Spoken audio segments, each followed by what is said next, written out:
Alright, so what's up, guys? Welcome back to my channel. And today we're going to be interacting and reacting to Donald Trump's interview with Elon Musk. Let's get into it, guys.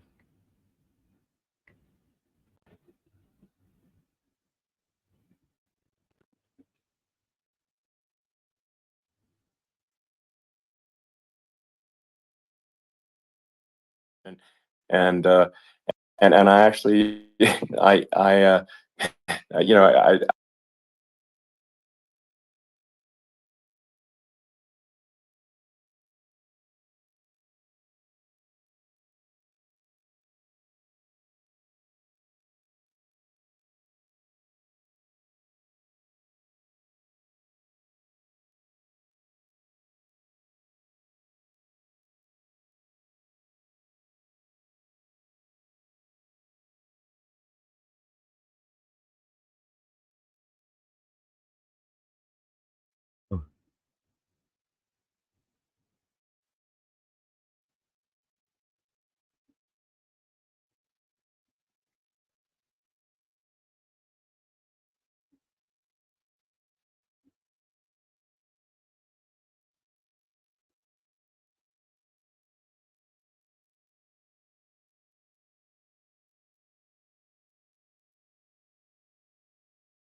All right, hello everyone. My apologies for the late start. We unfortunately had a massive distributed denial of service attack against our servers, and saturated all of our data lines. Like basically hundreds of gigabits of data were saturated. We think we've overcome most of that, and so it's now time to proceed. But as this massive attack illustrates, there's a lot of opposition to people just hearing what President Trump has to say, and but I'm honored to have this conversation. I want to emphasize it's a conversation, and it's really intended to just get a feel for what Donald Trump is just like in a conversation. So it's hard to catch a vibe about someone if you just don't hear them talk in a normal way. And when there's an adversarial interview, like no one's themselves in an adversarial interview. So and this is really aimed at kind of open-minded, independent voters who just trying to make up their mind, and so you can understand like what is what is it just like to have a conversation. So honored to Donald, great to speak. We had a great conversation yesterday. As you mentioned yesterday, if we could just record that conversation and post it, it would have been excellent. And I hope we can have something like that today. Well, I think we will. I'm pretty sure we will. And congratulations, because I see you broke every record in the book with so many millions of people, and it's an honor. We view that as an honor. And then you do want silencing of certain voices. Usually those are voices that have something to say that are constructive, oftentimes constructive. And so we have to consider it an honor. But congratulations on breaking every record in the book tonight. That's great. Well, thank you. Well, maybe we could start off with, the assassination attempt, which was an incredible thing. And I have to say that, your actions after that assassination attempt were inspiring. You, instead of shying away from things, instead of ducking down, you were pumping your fist in the air and saying, fight, fight, fight. And I think that's, the president of the United States represents America, and I think that is America. That is strength under fire, and so that's a big part of the reason why I was excited to endorse you as the president of the United States for having another term here. Is that was just incredibly inspiring. But what was it like for you? Not pleasant. I have to be honest. I said there was blood. I had more blood. I didn't know I had that much blood. The doctors later told me that the ear is a place that is a very bloody place if you're going to get hit. But in this case, it was probably the best alternative you could even think about, because it went at the right angle, and it was a hard hit. It was very.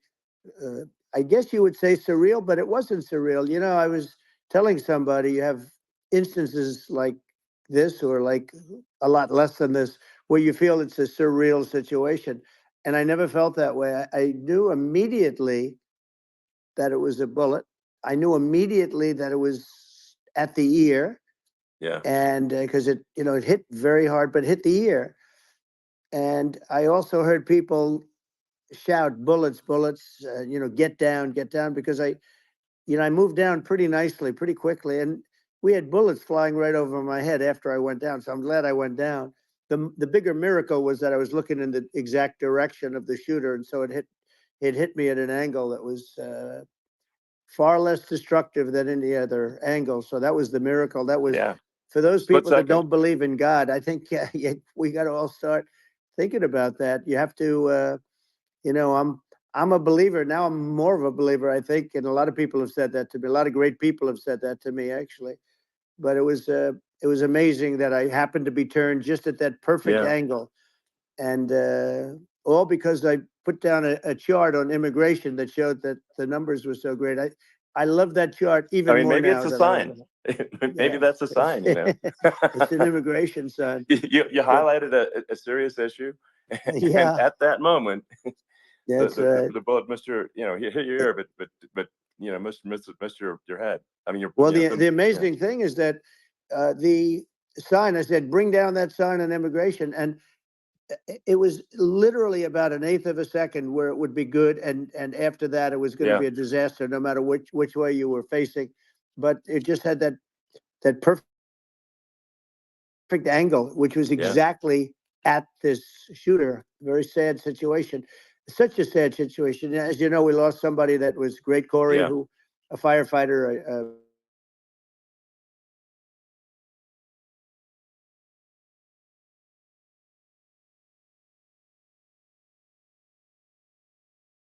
A great gentleman, a great trumper. He was just a fan.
That's a damn shame. Fucking strong, y'all keep kicking my ass out. I'm gonna promote you to the internet.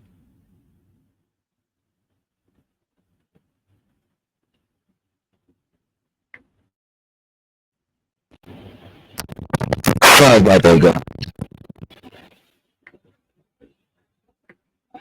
And, I mean, that does seem to be, I mean, some pretty significant failings elsewhere yes. in the system. Like, there's just no way that, like, how on earth does a shooter get on a roof 130 yards away? That seems crazy. I think most people people are wondering how on earth could such a thing happen? Well, I view it as two ways. There should have been nobody on the roof. There were people, Yeah. because there were so many tens of thousands of people there. There were people that were seeing him, and there was one woman with a red shirt and Right. Trump all over I it, saw the video. and she's screaming, "That guy's got a gun!" You saw it probably. Yeah. There's a No, I guy saw up the there video. with a So, I gun. mean, it's like I guess, I mean, for my part, and I think probably many members of the public are wondering how the heck are, basically people wondering by it, pointing out there's a guy on the roof with a gun. Yeah. And they're seeing it, but somehow it's not being addressed. That does seem crazy. Well, they're going to learn from this. The communication between the local police, who sort of had an idea, and then ultimately a man lifted himself up to the roof, could barely do it because he was pulling himself up, and Yeah. he saw the man with the gun. The man with the gun pointed the gun at him. He thought he was probably going to get shot, but he was like pulling himself up, and because of that, he couldn't get to his gun. And he fell down, actually very badly hurt his leg, his ankle. I hear very badly, Okay. but he fell down. And he did, from what I understand, he did say there's a guy up there with a gun. And the shooting started very quickly after that. I think it forced the shooter to go maybe quicker. He was supposed to be a very good shot. Yeah. My sons, Don and Eric, they can't believe what happened, but they said from 130 yards, a bad shot would hit that target almost every time. They said it's like in golf, Yeah. sinking a 2-foot putt. Yeah, it's not a tough shot. It's not a long shot. The Secret Service person had the long shot. He had a triple the distance actually. So it was a terrible thing. Look, it's hard. I have to say this about the Secret Service. When I went down, and I went down based on, I think they're screaming, but other people also, because people saw this happen. You had so many people. One of the miracles was that nobody ran. I mean, if a gun goes off, the crowd control people showed us this. When guns go off, and it does happen in stadiums at a soccer match or some kind of a match, everybody flees. They call it a stampede, like cattle. But everybody, and a lot of people get killed with those stampedes. We had more people than you'd have at some of these matches or these games, and nobody left. You had a small group behind us in the grandstand, and that was full. And you look at it as it was taking place, and normally they'd be running. They didn't leave. They saw that I was hurt. They saw a lot of blood, and they saw that I went down. And it's almost like they wanted to be with me. Well, out front, you had thousands, tens of thousands of people. As far as the eye could see, you had people in Butler, as far as the eye could see, and a lot of press too. There were many cameras on watching this. It's what makes it so different, because normally things happen that aren't good, but you never have a picture of it. Here we have all these cameras shooting it, so sort of amazing. But one of the interesting things was that you didn't have anybody flee. You didn't have anybody stampede. Sure. Nobody. And there were some people behind me. They stood up and they're looking like, I mean, I tell you, you want to have them in a foxhole with you. I want to meet some of those people, because it's so different from what you heard. But so I was down. But the Secret Service guys, there were bullets flying right over my head. You could hear them go whizzing, and these guys came jumping on top of me, and a young lady, Kate. Would jump. They moved so fast, and let me tell you, that took tremendous courage. Now, there was a lack of coordination. There was, obviously everybody understands that somebody that building should have been covered. And I mean, that was the I think big that, thing. looking at the aerial views, that building would be like the number one spot for a sniper. I mean, it's like if you were to pick, like, what is the favorite, what if you So if the goal is to assassinate, what's your favorite spot? That building. The You're roof of right. that building would be number one. That would have been the spot. It's like you can ask for a better No, location. It's like number No, one. that would have been the spot. Um, You know what people think yeah. is when the local policeman, who, by the way, he really he did what he was supposed to do. He couldn't hold on any longer. And then when he got Yeah. his head just peeking above, this guy standing there with a gun at his head. And when he fell down, again, hurt his ankle very badly, but he was making the calls. But what happened is the firing took place very soon. So what they Yeah. think is that this guy ran to his site, which he had all planned out with the gun. He ran to the site and he started shooting fast. And maybe that's why he sort of missed. I mean, he Yeah. But he as you got said, me, he but it would have could have hit. been I it mean, could have been a much yeah. bigger problem. But he totally would have hit if you hadn't turned your head. So, like, there was it was a very near thing. It was a So, miracle. If I hadn't um, turned my head, yeah, I would not be talking to you right now. As much as I like you, exactly. I would not. Yeah. I would Well, not be talking to you. maybe he told you to be from another realm, perhaps. Yeah, that's Um, right. We'd be talking from a so, different place. But it was a it was a very terrible experience. The Butler Hospital, they did such a great job. The doctors were so good. Everybody was so good. There was a mistake. If somebody knew, because people were hearing that, there was just a bad feeling that there was somebody was around. You know that story now. It's been pretty well. yeah. And Yeah. if somebody could have said, because they've oftentimes said, like there'd be a lightning storm or something, because I've done, I think, over 300. I think I did a lot more than that, but we did a lot. And oftentimes they'll say, sir, could you wait 10 minutes, please? Sir, could you wait 20 minutes? There's a storm overhead or lightning or something, right? And Yeah. that happens often. And this would have been a perfect time for that to have happened, but it Yeah. didn't get coordinated. That was the problem. Well, it was your. I think your actions in the heat of fire, and like what I found admirable there was that you can't fake bravery under such circumstances. The courage is instinctual, or it is not. It's not a rehearsed action. And so I just want to say that I think a lot of people admire your courage under fire there. And Well, yeah, so thank you very yeah, much. I appreciate it. I didn't think of it. I just wanted to get up and I wanted to stand up. I wanted to let people know, I felt I was good when they were on top of me, covering me, actually, very much covering me and very bravely. But I wanted to get up. I said, I want to get up. And they wanted, they have everything there. They wanted stretcher. I didn't like the stretcher. And I knew I was hit in the ear, but I knew I wasn't hit anywhere else. They felt I was hit someplace else yeah, because it was such a lot of blood. And they were sure that I was hit someplace else. And they were saying, sir, you were hit more than the ear. I said, nope, I was hit in the ear. I want to get up. Let me get up. And so I got up and the crowd didn't know what to think. I mean, this was so many people, and you could see they were confused. They didn't know what to think. And I wanted to let them know I was okay. It was very important for me to let them yeah, know that. And they went wild. You've seen the after. They didn't go wild when I yeah, got up because they didn't know, was I alive? You really couldn't tell. When I stood up before the fist in the air, they didn't know if I was alive. Nobody did. And when I put the fist up, they were just relieved and happy and thrilled, and the place went crazy. It was pretty amazing. yeah. It was a Well, terrible thing, but it it was was really nice. incredibly moving. Yeah. Um, well, and I mean, speaking of the sort of slide that got you to turn that saved your life, really, was the illegal immigration Right. slide. Maybe this, That's right. maybe this is worth talking about that. It was That slide saved You're your right. life, No, basically. the illegal immigration saved my life. You're right, but it was, Yeah, I I had to know, be at that's that exact angle. I mean, that's a great one. Saved by illegal You know, immigration. the incredible 100%. thing, though, when you talk about the odds, you had to be exactly at that angle. But the incredible Yeah, thing is that the chart, I used it less than 20% of the time. It was just a moment. yeah, It's always on my left, never my right, and it's always at the end of the speech.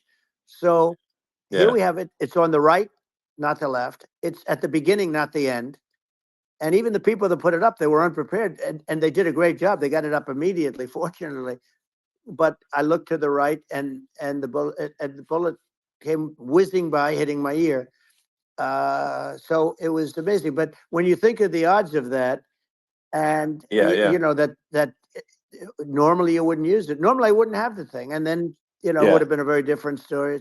It's very much, I say, an act of God. It's a miracle that it happened, and I'm honored by it. I'm honored by it.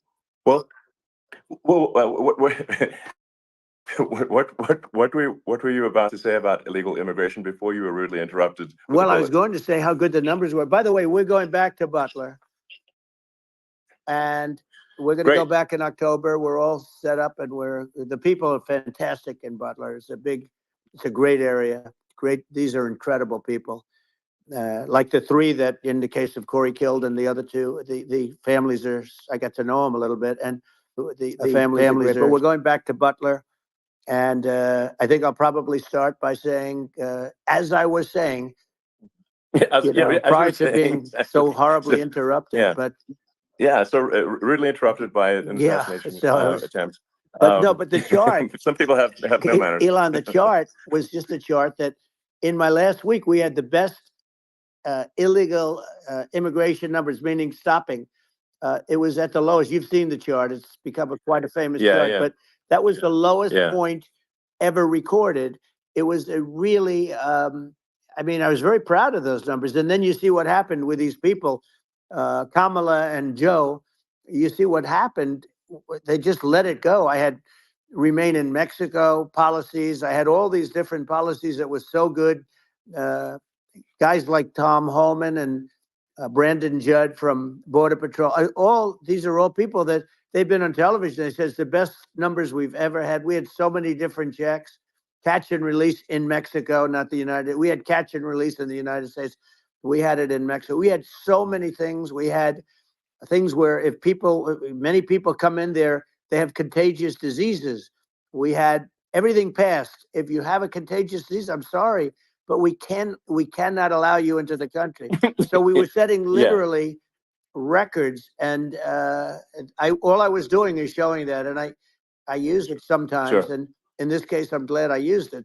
I can tell you that, but they were fantastic numbers. But I'm going to sleep with that chart always. I'll be sleeping with that chart. That chart was very important for a lot of reasons. Well, would it be accurate to say that you're supportive of legal immigration, but we also need to shut down illegal immigration, and especially unvetted illegal immigration, because and that's not the same as saying that everyone who's an illegal immigrant is bad. In fact, I think most people who are illegal immigrants are actually good, but you can't tell the difference unless there's a solid vetting of who comes across the border. Does that accurately represent your position? I say it very simply. They have to come in legally. They have to be checked. Yeah. Because look, Kamala was the border czar. Now she's denying it. Everything that I do, she's saying she was strong on the border. We're going to be strong. Well, she doesn't have to say it. She could close it up right now. They could do things right now. It's horrible. No tax on tips, and all of a sudden she's making a speech and there will be no tax on tips. I said that months ago. And by the way, they had just the opposite. They had not only tax on tips, but they hired 88,000 IRS agents, and many of them were assigned to go get waitresses and caddies and all of this on tips. They have a policy. They had a policy that they were really going to go after you, and were really harassing people horribly. And then all of a sudden, for politics, she says, she comes out with what I said, which I think is terrible. And I think it's also hitting them very hard. These people are fake. Now they're also saying they did a good job on the border. We had the worst numbers in the history of the world, not of our country. There's never been a country in history that has had a catastrophe like this. We've had, I believe, and I think you believe this too, you hear 12 million, 13. I believe it's over 20 million people came into our country, many coming from jails, from prisons, from mental institutions, or a bigger version of that is insane asylums, and many are terrorists. And I'll tell you what, they're coming not just from South America, they're coming from Africa, they're coming from all over the world, they're coming from Asia. They're Yeah, coming from the Middle East. They're coming from countries that are uh, stupidly and horribly bombing Israel October 7th. They're coming from all over the world. And you know, you look at it's so sad October 7th because it should have never happened. yeah, It's so sad when sure, you look at Ukraine. It should have never happened. We have a defective yeah, government. These are defective people, and they're not people that should be running it. But where you see it the best is the border, because you have millions of people coming in a month, and then she gets up and she tries to pretend like she's going to do something. She had 3.5 years. And by the way, they have another 5 months that they can do something, but they yeah. won't do anything. It's all talk. She's No, incompetent and he's incompetent. And frankly, I think that she's more incompetent than he is. And that's saying something because he's not too good. yeah, no, I think it is essential to have a secure border. I mean, you're really not a country unless you have a Correct. secure border. And And uh, secure elections, you too. know, yeah, absolutely secure elections.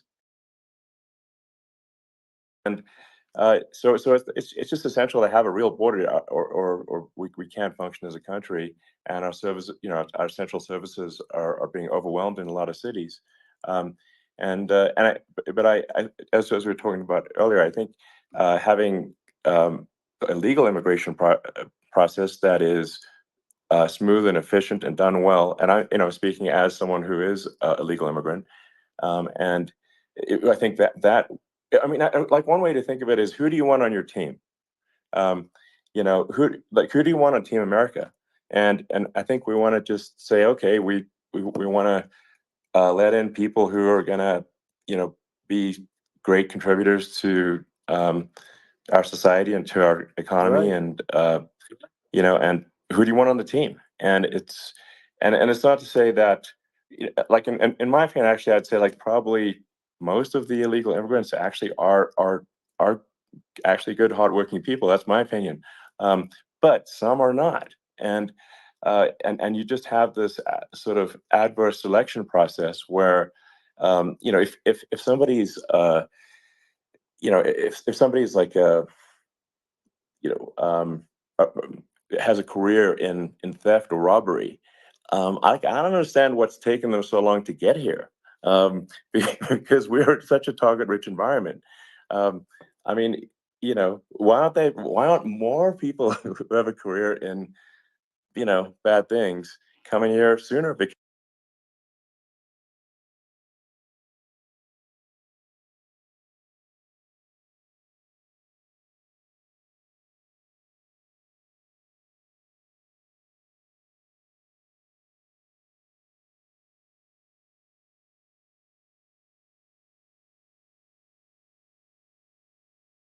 Because she was called the border czar the first. And if you were running one of these countries where the why aren't more people who have a career in, bad things coming here sooner? Because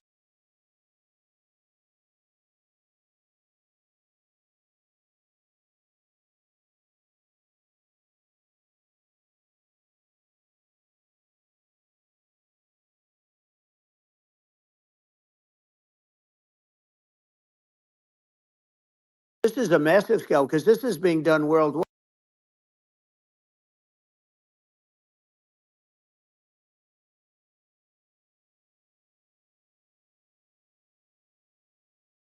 But uh, you have a lot of people that just shouldn't be. I think it's a much bigger number than you think.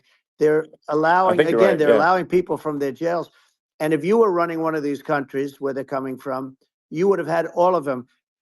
As an example, Venezuela, their crime is down 72%. They're taking their drug dealers. They're taking, frankly, their prisoners. They're emptying out their prisons. They're taking their criminals, their murderers, their rapists, and they're Yeah. delivering them into But the. that's what Castro did Yeah, that. well, he did on a much smaller scale. Yeah. It was a much smaller Yeah. scale. But this is a massive scale because this is being done worldwide. But here's what's happening: crime all over the world is down. And wait till you see the numbers that we have.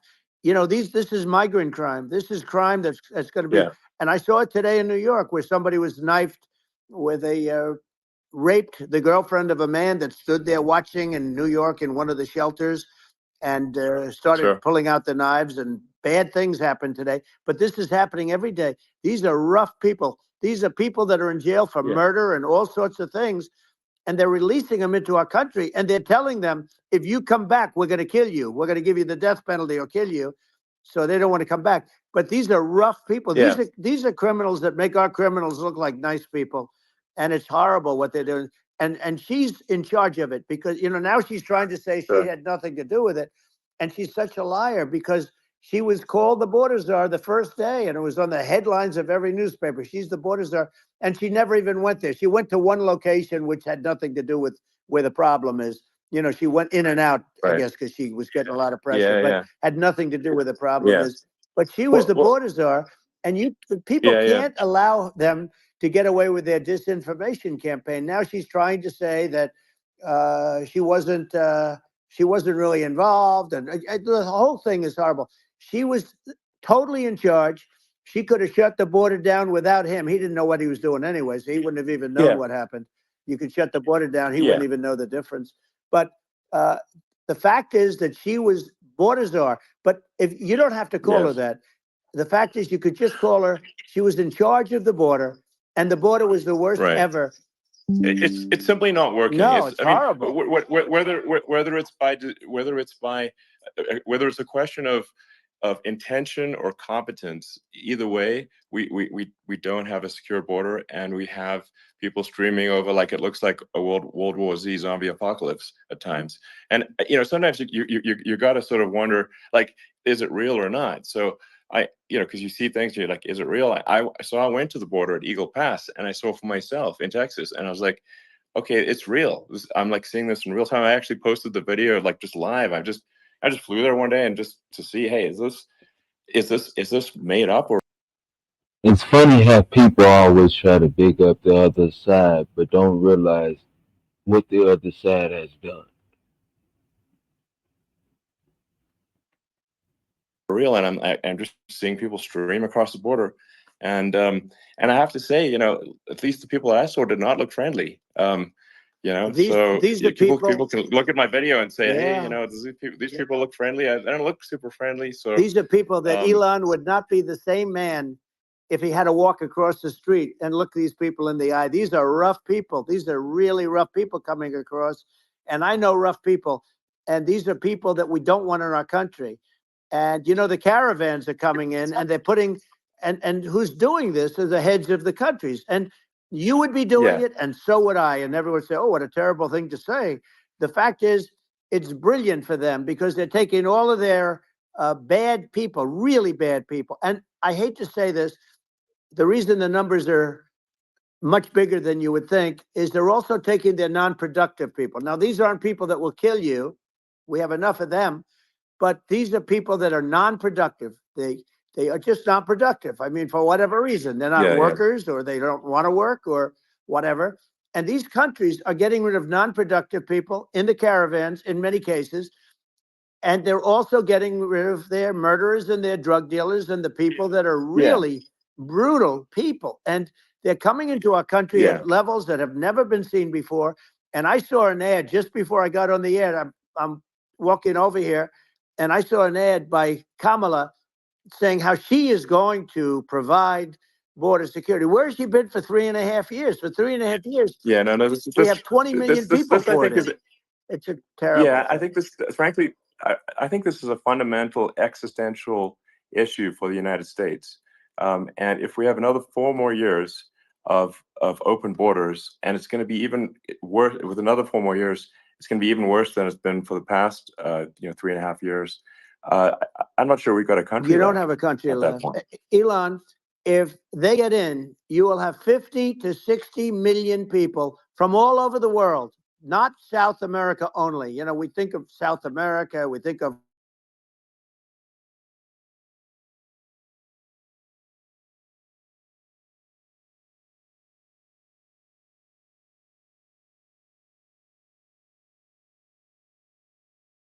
Honduras and El Salvador, Guatemala, and Mexico, the four.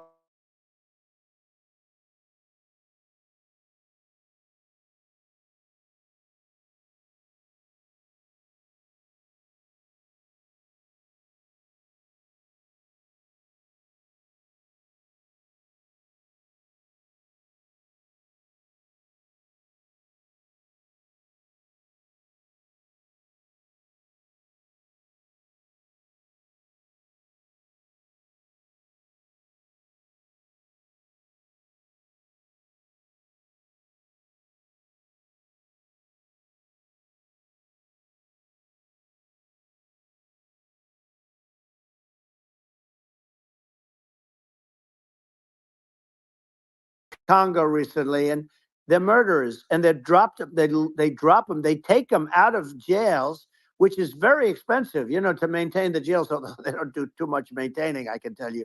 But they take them out of jails, prisons. They take them out and they bring them to the United States. They deposit them in the United States and say, "Don't ever come back, or you're going to be executed." And they don't want to come back, but they won't come back. Sure. But they're coming from Africa. They're coming from Asia. They're coming from the Middle East. They're coming from South America. Well, just they're Earth. coming from Rest of Earth, everywhere, basically. and there are a lot of Yeah, really everywhere on bad Earth. ones. It's just an everywhere on Earth thing, and it's just not possible for the United States to absorb everyone from Earth, or even a few percent of the rest of Earth. It's just not possible. So Well, Elon, we're going to have to finish this up. We're going to have the largest deportation in history of this country, and we have no choice. Otherwise, we're going to have a country. What they've done to our country. Think of it, with in Venezuela and in some of these other countries, crime is down 50, 60, 70, 80%. And you would be the same. You would have. Yeah. I'll tell you what, Venezuela has not gotten rid of all of them. They've gotten rid of about 70% of their really bad people. Their jails are about 50% put into the United States. The same with other countries. Sure. Some are at 30%, some are at 50%. They're all different. But the bottom line is they're all going to be at 100%. Why wouldn't you put 100% of it? And they're doing it right now while this third-rate phony candidate. Don't forget, I beat Biden. He failed in the debate miserably. And, some people said, "Oh, gee, it's too bad. It's too bad he did so badly," or "I did well in the debate." The first night they said, "Wow." One of the people at CNN said that was the greatest debate performance I've ever witnessed. And then 2 days later, they didn't talk about that. They just said he was bad. But that's okay. That's the way I get treated, and I don't mind that at all. What I can tell you is this. We cannot have a Democrat. We cannot have her. She's incompetent. She's as bad as Biden in a different. Look, she hasn't done an interview since this whole scam started. And say what you want. This was a coup. This was a coup of a president of the United States. He didn't want to leave, and they said, "We can do it the nice way, or we can do it the hard way." Yeah, they just took him out back behind the shed and basically shot him. What they did with this guy, and I'm no fan of his, and he was a horrible president.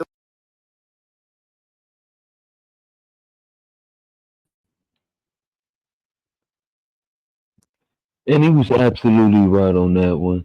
So, what do you guys think about this interview? That's all I have for tonight. Of course, sorry about the delays and the interruptions, all that other shit. But like, comment, subscribe, and I'll see you tomorrow. Bye bye.